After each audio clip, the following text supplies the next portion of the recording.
So a couple weeks ago, I got on Instagram and asked you guys what kind of content you'd like to see in my upcoming videos. To my surprise, almost every single person said you wanted to see how I create sounds in Kontakt. Kontakt is unquestionably the most widely used sampler in the world, but there seems to be a lot of confusion around how it actually works and even some intimidation around the kind of obscure under-the-hood design. So I figured I'd bring on subscriber and fellow composer Chrisna Lungala so that we could go through some of the sounds I've made together and hopefully clear up some of the confusion around the infamous wrench icon. Let's do it. You know, Kontakt is this really unique piece of software where they kind of intentionally made it inaccessible to the average user. You know, I think a lot of composers are intimidated by clicking on the wrench and then diving in, and it's funny because that's an intentional feature. They made it so that developers could essentially lock all of their, you know, things going on under the hood. But the downside of that is it makes it kind of tricky for people to go in and actually learn all the powerful features of Kontakt. So, because my first question was, I was trying to learn how to do those multis. For example, the Krypton Toms patch. Just took every patch. I mimicked everything you did in the patches, so equalizing and saturation, etc., etc. But when I tried to play the rhythms, or some rhythms, just didn't quite sound the same. I didn't even know why. Yeah. On the surface, it looked the same. But then you told me that there were some output effects I didn't know about. Okay. That's exactly what you were talking about right now. Yeah. So did that end up resolving the issue? Did you try that and did it match the sound after that? Yeah, it did, but the menus were very unpleasant to watch. But Yeah. It just took me a little bit of time to really understand how it works under the hood by clicking on the wrench and then going down the list of parameters you can actually change. There's still a lot to learn because I don't really know what's in there. Yeah, well, it's a little bit confusing because you can access individual instrument, you know, processes by clicking the wrench, but then they do have this, you know, global mixer at the bottom where you can then apply effects, and it's not that straightforward at all. So, but the way I was thinking of it in terms of processing is, you know, each instrument is its own drum sound, but then there are certain effects that you want to apply to everything. You know, I want a bus compressor or bus saturation or EQ, and that's where the global mixer of Kontakt is particularly useful. And thankfully they allow you to save those effects into a multi. I was kind of worried at first that you wouldn't be able to do that, but luckily you can. Yeah, because I remember, for example, on one of those multis there was a lot of I think usually you use some EQ for the low end, and then some bus compression, maybe even some limiting. That's actually the thing that I missed when I made those multis. So the limiting. I was very glad that turn you up the told volume. me. Yeah. Yeah, exactly. Yeah. But well, speaking of those multis, because there were other effects I wasn't really aware of them being in Kontakt. For example, with the Chernobyl patch.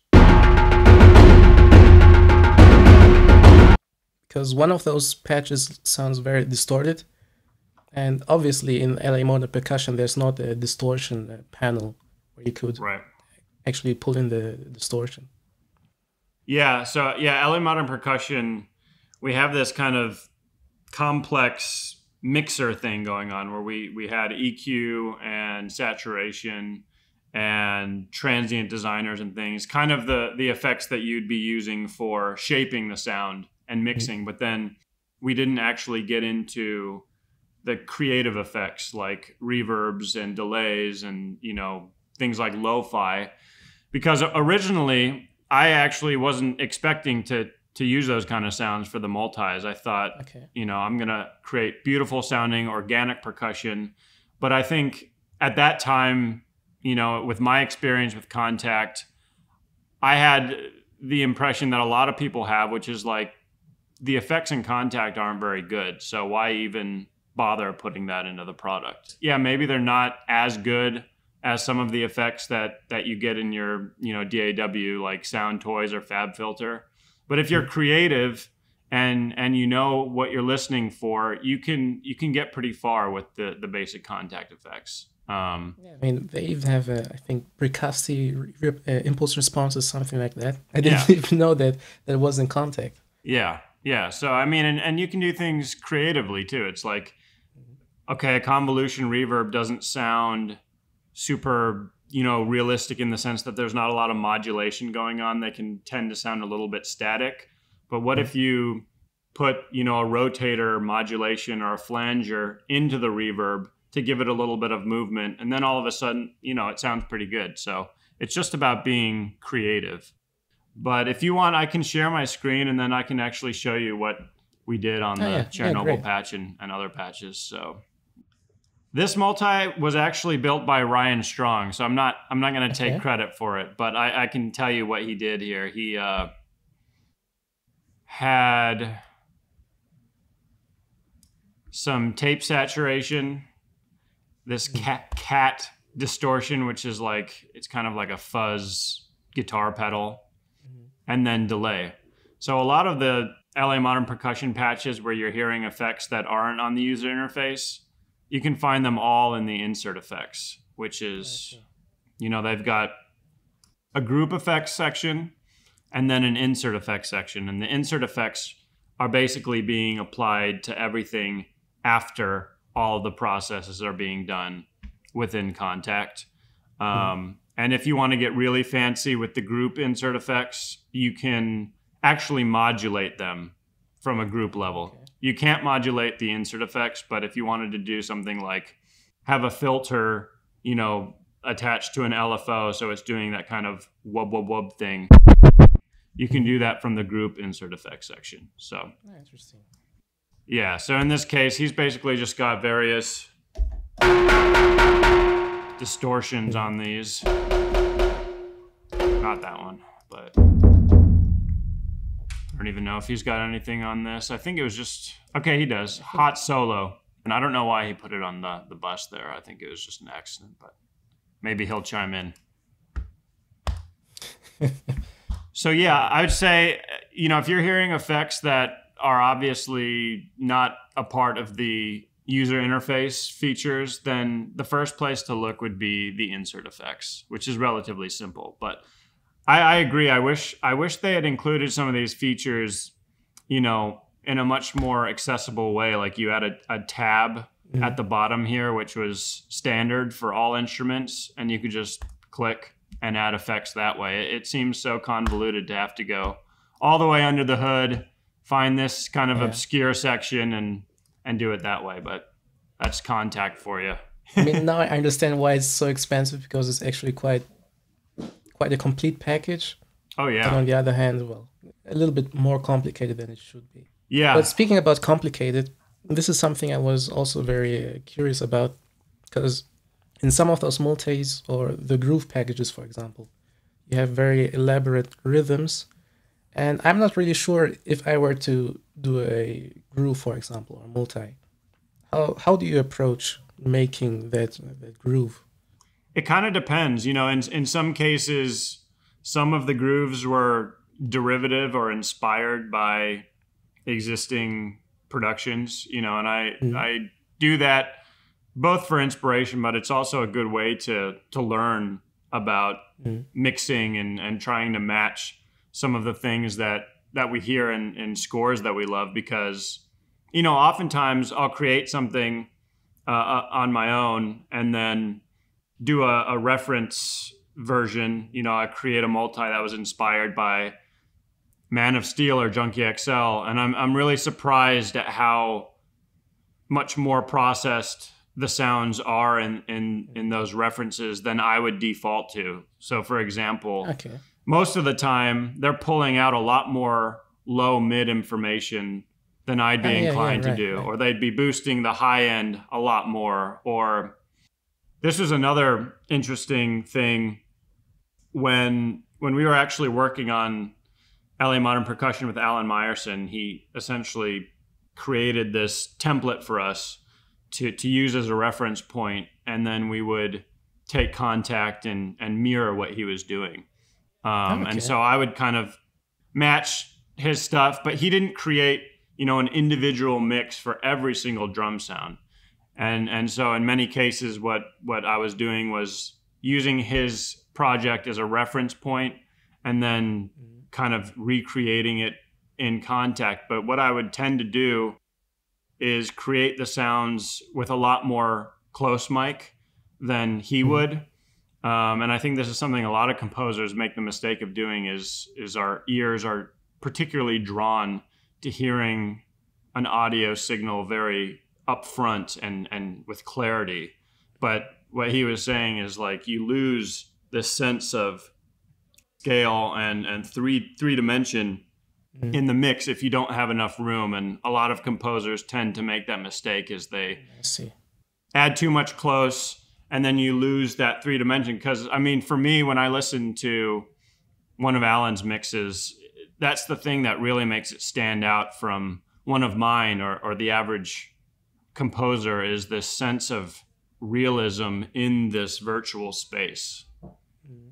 So that was a little bit of a tangent there, but now I'm understanding a little bit more that, I mean, of course, there are those multis that have that overproduced sound out of the box, for example, with Krypton Toms or pirate percussion.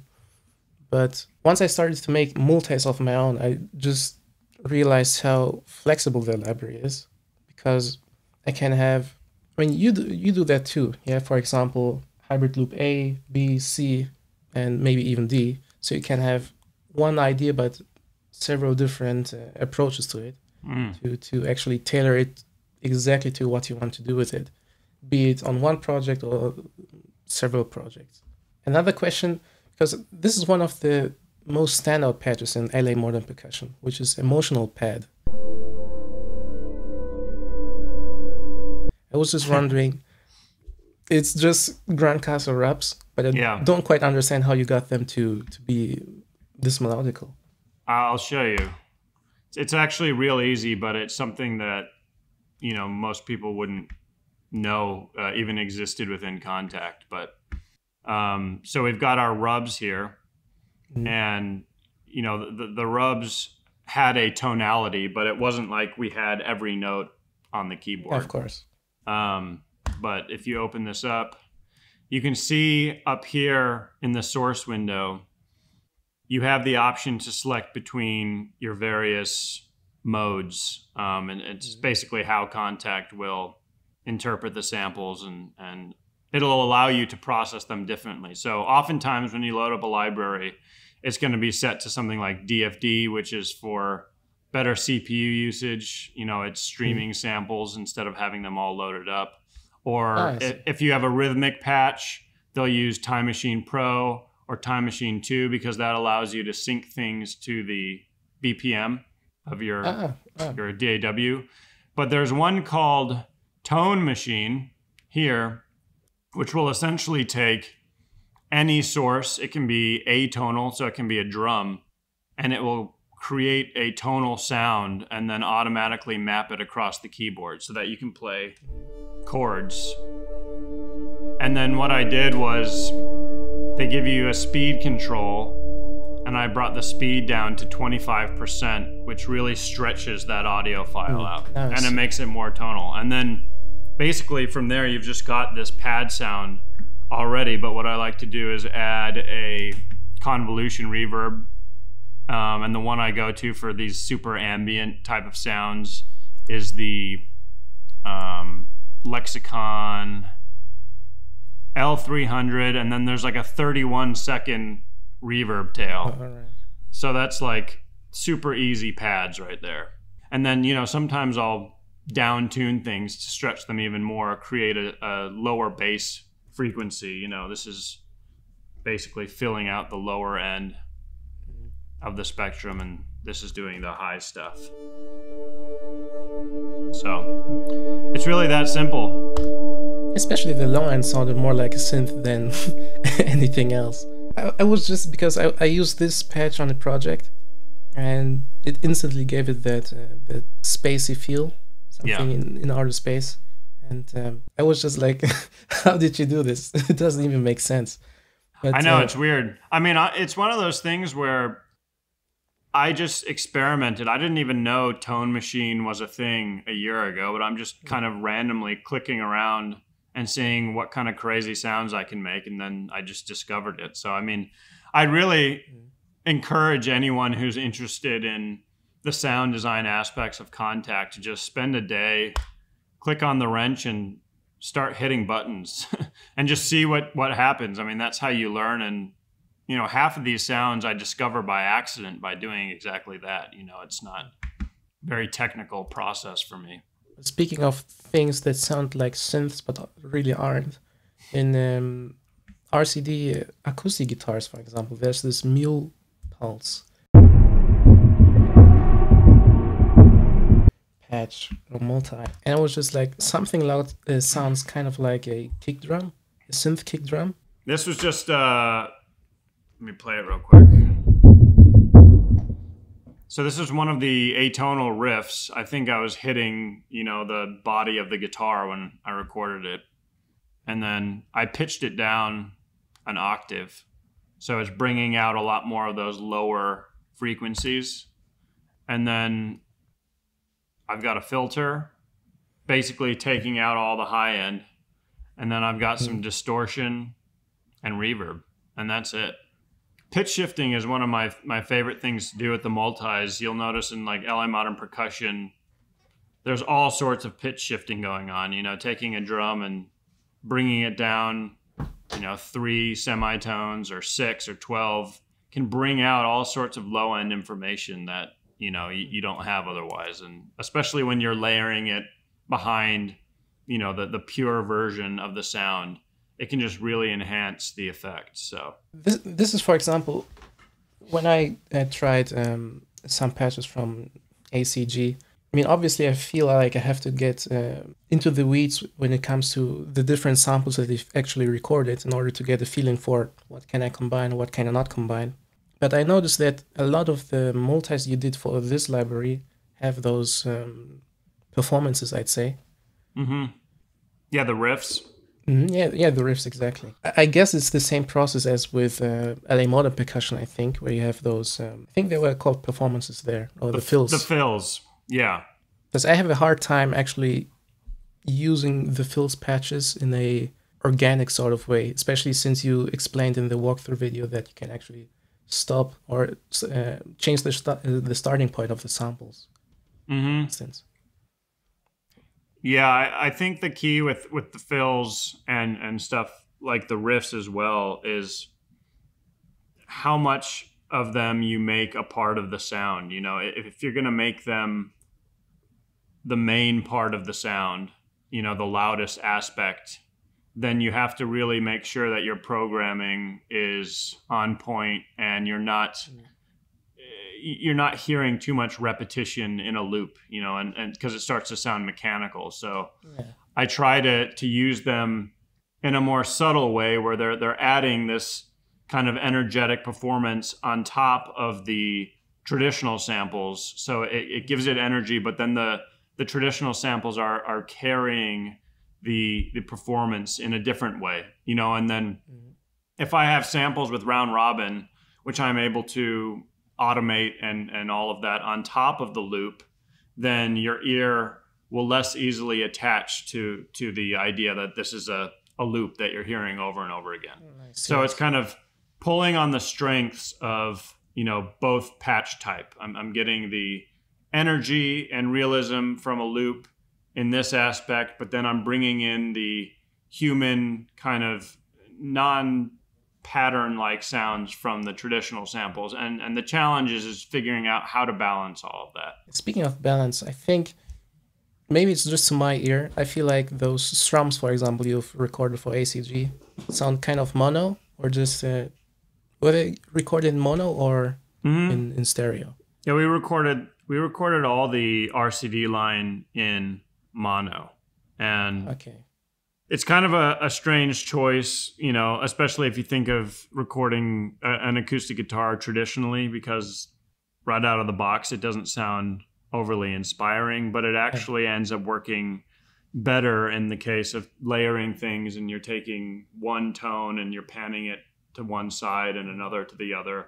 I don't know. For me, I actually prefer working in mono, especially if I'm going to do that kind of processing and having stereo delays and things like that, because by the time you have maybe 5 patches stacked together with various, modulation effects and things, I find that it ends up working out easier than if I had tried to record everything in stereo. You'll get some weird imaging anomalies if you're working with stereo.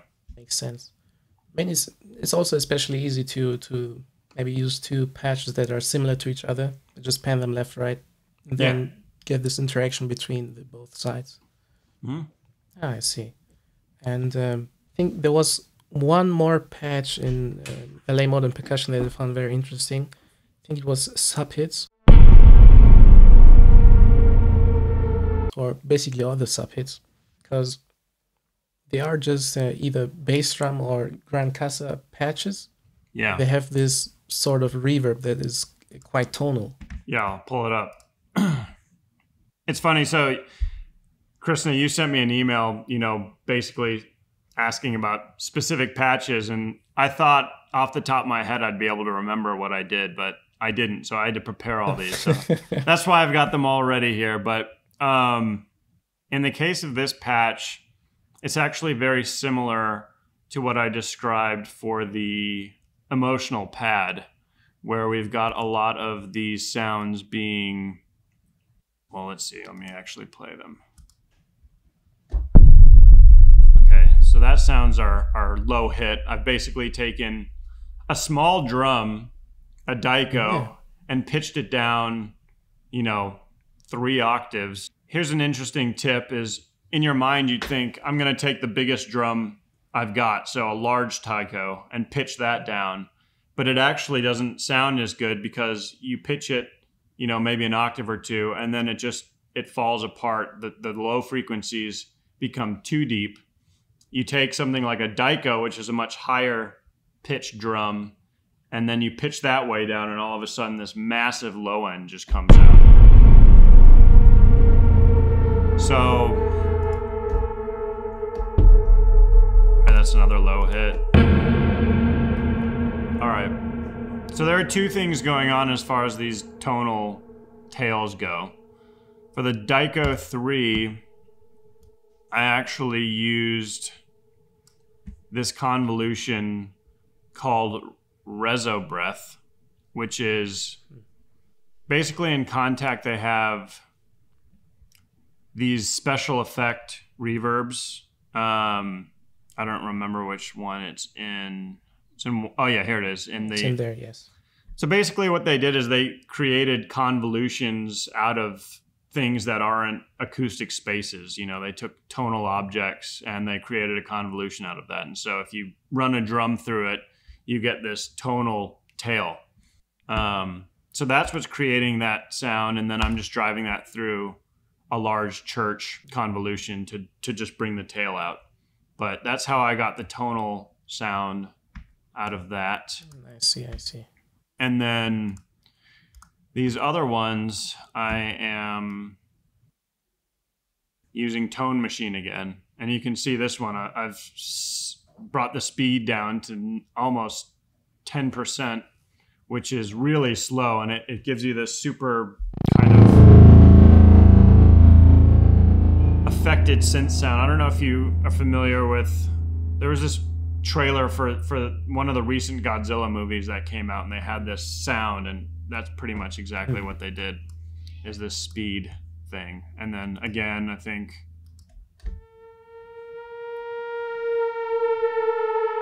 all right, this one's interesting.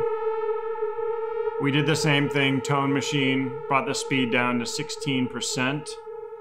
But what makes this one unique is that I actually applied a mod to the pitch bend.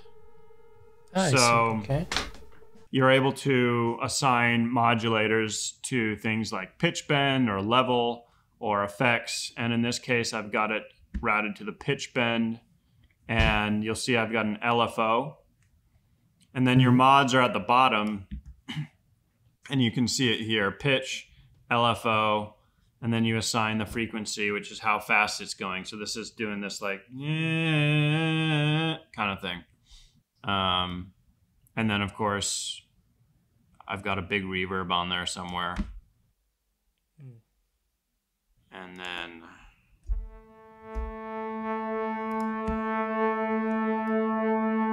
same thing, tone machine, 21%. And on this one, I actually put a screamer distortion and then my favorite 31-second tail. So, you know, you'll probably notice if you look into all the multis, you'll see I'm using a lot of the same processes. It's like pull the speed down, maybe pitch it down, do some effects, and then half the time I'm using this reverb, which is way too long, but you know, it's kind of got sounds great. that black hole sound, you know. So yeah. One more thing, but it's concerning scoring synths, because I remember you posted a video with Niels Fram patch that you made from scratch.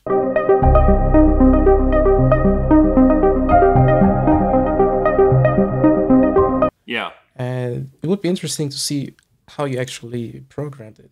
In this video, I'll show you the whole thing, because I made a multi for that main synth sound, and then I filled in like the low end with a different scoring synth patch, like a low bass, and then there's the piano, which is the postcard piano.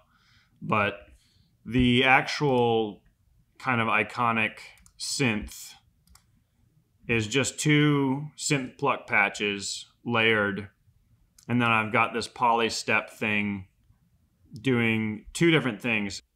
I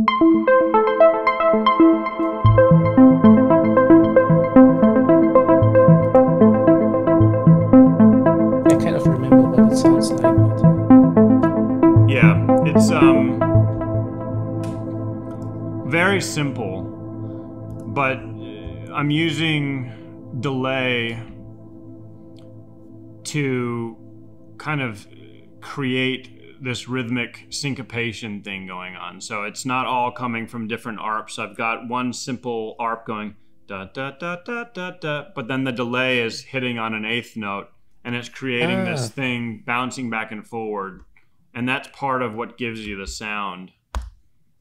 And then the higher notes on the ARP that Nils have this like modulation thing going on, where there's a little bit of a pitch movement. You can kind of see it here. I've got an LFO assigned to the pitch, and then it's relatively fast. So it's just kind of creating this little bit of movement in there. Here again, I'm using the Deca mics to add the sense of space, because for me, that's one of the things that's so cool about the Nils track, is that it was recorded live. So he's pumping these synths out onto a stadium, you know, and you're getting that world eyes thing going on. So that's kind of what inspired me to recreate it in the first place. I'm going to include that in the description of this video so you can actually pull it up, because I actually made it entirely with patches from Taste. So anyone who has Taste can pull it up and try it themselves. And obviously I'd say don't use it in your own music, because you'd be ripping off Nils, but just as a study, you guys can check it out. So I'll put that in the description.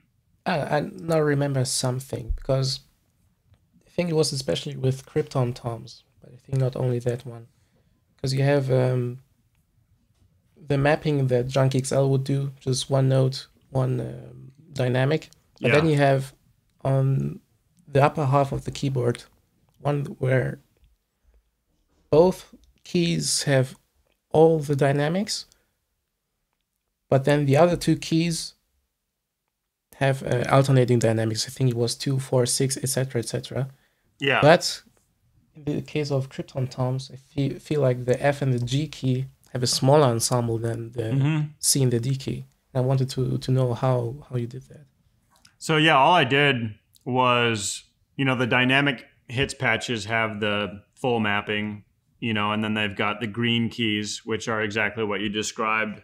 One has all the dynamics on each key, so 1 through 29, 1 through 29, and then the other one has alternating dynamics, so it'll go 1, 3, 5, 7, and then the right key will go 2, 4, 6, 8, so forth.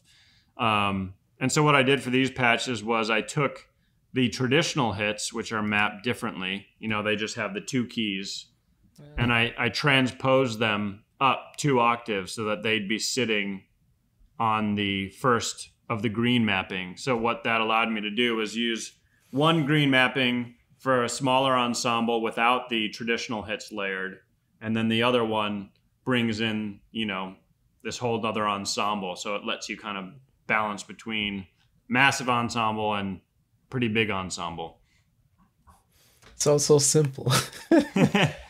Well, I mean, I spent a long time on this stuff, man. It was like this library took well over a year to produce and get right, and with Alan and all that stuff. And then I spent probably another 2 months just figuring out how to build these multis. I just started from scratch and experimented. But if you imagine me tweaking away at it for 2 months for like 10 hours a day, it sounds easy, but it took a while to figure it all out. And there's some things that I'd love to add into a future version where you can do stuff like this a lot more easily, like put the mapping however you want it and remove mapping so that maybe I want to have all these drums assigned to different keys on the keyboard, and then I've created my own ensemble patch that way. I think that'd be a cool thing to add in the future. I see. But since you just talked about working with Alan Myerson, you already said that you had some kind of a template that you could compare your work to. Mm-hmm. But for example, if you have those Gotham drums, for instance, was it like, well, here's what I did for, I don't know, The Dark Knight, and you have the samples. He tells you, well, I used these taikos or these sordos, and did you then just try to get as close to the sound as possible, or what was the process like? It wasn't that specific, especially with the multis. Basically, how it worked was we recorded for 2 days at Warner Bros. And then we went to Alan's studio, and he had the sessions, and he basically created a Pro Tools template where he's got all of the drums routed to buses, and he made his mix. Stereo mix was one, and then he made a mix close, mid, wide, far, all that stuff on a broad level. So like I was saying earlier, he didn't have a chance to mix every single drum uniquely. So it was more, here's how I would do it. All the close mics, he had them aligned. So we took all the close mic transients and made sure that they were really snappy with each other.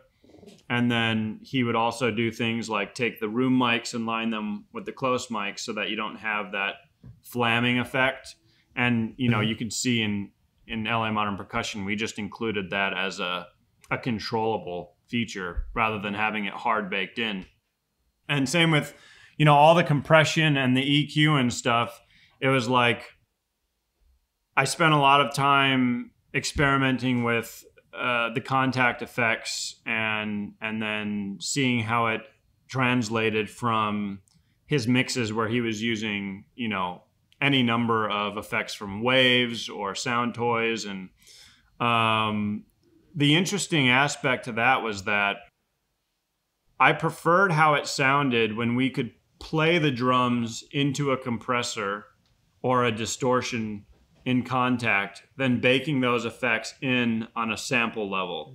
Because when you have a drum playing really fast, you're getting the decays, which are essentially building up into the compressor.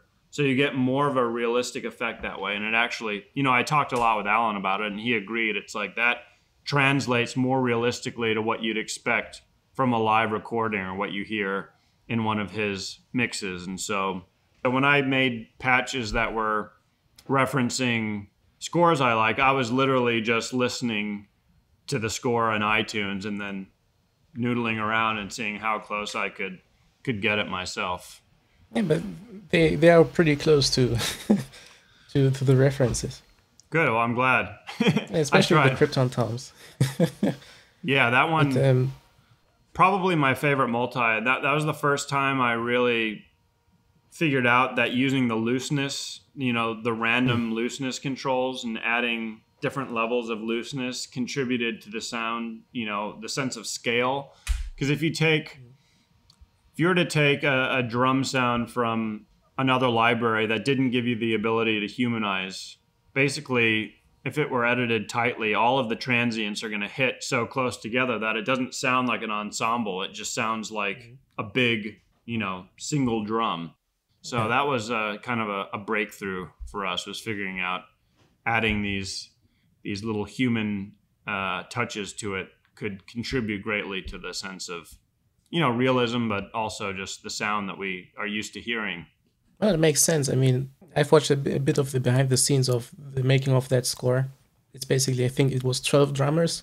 Yeah. And obviously they wouldn't be able to play exactly on the same beat every time. No. Yeah.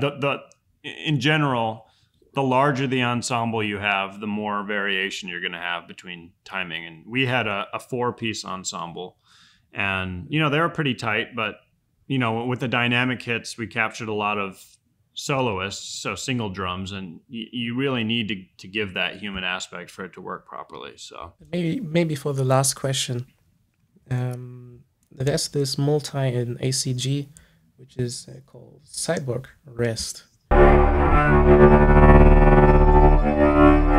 think there are 2 variations to it. Yeah, Cyborg. I was just like, okay, how does that one work? Because it sounds very... This is something that I noticed with, well, not only this library, but also LA Modern Percussion. Because if we have, you have some multis like those subhits, for example, that are more akin to sound design rather than actually being what the library aims to be. Right. The one's guitars, organic. the other one. Right. Yeah. Let me see. Let me play it. So I think the cool part is this sound. The one that you hear kind of going back and forward. And yeah, exactly. So this is all modulation, really. We've got our amplifier section in Kontakt, which is essentially volume modulation. So we've got one that is being assigned to pan. So we've got a triangle LFO, basically having the sound go like this, back and forward. And then I've got a triangle LFO on volume, but the triangle LFO that's controlling the volume is also being modulated by a sine LFO, which is basically, I'm having one mod controlling the speed of the other mod.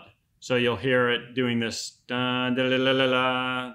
It's going to sound really funny, but you can hear that the speed change in the one mod is being controlled by another mod. So that's one of the cool things with Kontakt, is you can modulate a modulator.